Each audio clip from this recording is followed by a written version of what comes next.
দেখুন, আমি এটাকে সাধুবাদ জানাই, যেহেতু শেখ হাসিনা আমাদের দেশের লাখো লাখো ছাত্র জনতাকে আঘাত করেছে এবং 2000 মানুষের জীবন কেড়ে নিয়েছে এবং 15,000-এর অধিক মানুষের অঙ্গহানি হয়েছে। তাদের কঠিন শাস্তি দেওয়ার জন্য শেখ হাসিনাকে দেশে ফিরে আনা উচিত বলে আমি মনে করছি। পাশাপাশি আমি মনে করি শেখ হাসিনা স্বেচ্ছায় বাংলাদেশে ফিরে আসা উচিত। সে যদি সত্যিকার অর্থে এই দেশটাকে নিজের দেশ মনে করে, বাংলাদেশ যদি তার শেখ মুজিবুর রহমানের দেশ মনে করে থাকে, তাহলে আমি মনে করি নিজ দেশে এসে সে যতই শাস্তি দেখ এদেশে জনগণকে দিবে। তার লাশ এদেশের মাটিতে যদি দাফনের সে ইচ্ছা পোষণ করে থাকে, তাহলে আমার মনে করি দেশে আসা উচিত। তা না হলে এই সুযোগে যদি না আসে, তাহলে তার লাশ বাংলাদেশের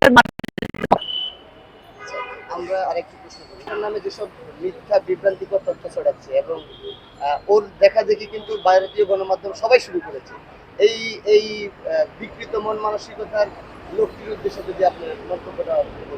দেখুন, আমরা প্রথম থেকে প্রতিবাদ করে আসছি ভারত যে আমাদের বিরুদ্ধে আগ্রাসন চালাচ্ছে। আমি বারবার বলছি, শেখ হাসিনা আমাদেরকে এই নেগেটিভ দিয়ে গেছে যে বাংলাদেশের চারপাশে ভারত আছে, যেহেতু ভারতের বর্ডার বিশাল এলাকা আমাদের বাংলাদেশের সাথে সম্পর্ক আছে, আমরা কিছুই করতে পারবো না, ওদেরকে ভয় পেতে হবে, এরকম একটা নেগেটিভ আমাদের মাঝে দিয়ে গেছে।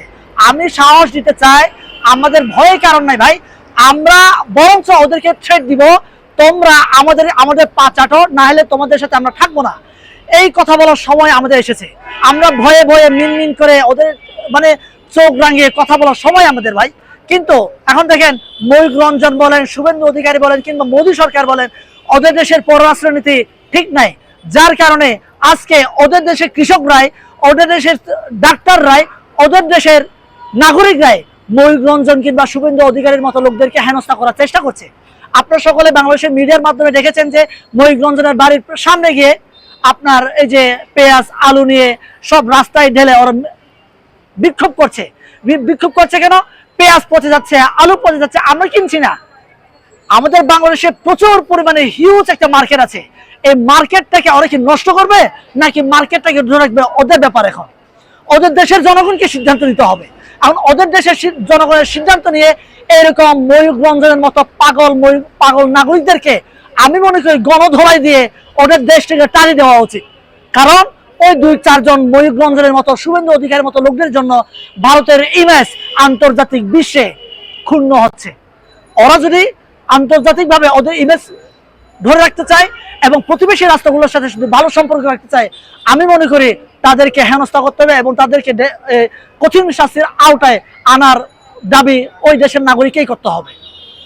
দেশের সাধারণ নাগরিক যারাই আছে তারা বিক্ষোভ করছে যে বাংলাদেশের সাথে সুসম্পর্ক রাখার জন্য, কিন্তু ভারতের কিছু রাজনৈতিক দল এবং গণমাধ্যম দলে যারা আছে যারা অপপ্রচার চালাচ্ছে, ওই দেশের মানুষ চাচ্ছে তাদের সুবিধার জন্য বাংলাদেশের সাথে সুসম্পর্ক রাখার জন্য।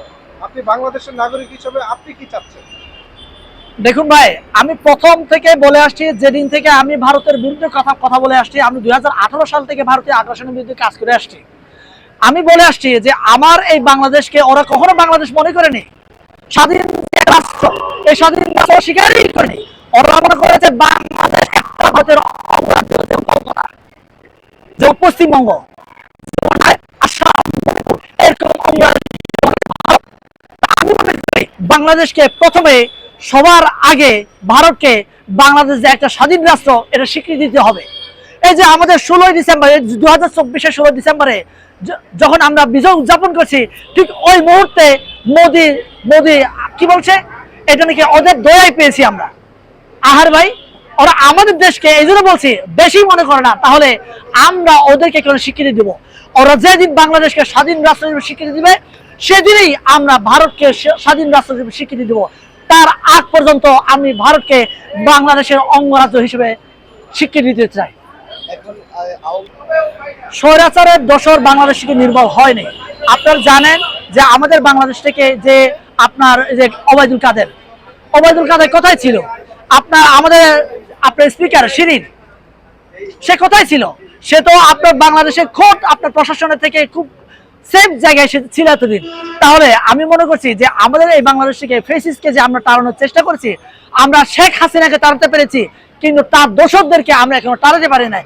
তার দোষররাই এখন বিভিন্ন সচিবালয়ে মন্ত্রণালয়ে ওরা আজও খুব দাপটের সহিত ওরা কাজ করে যাচ্ছে।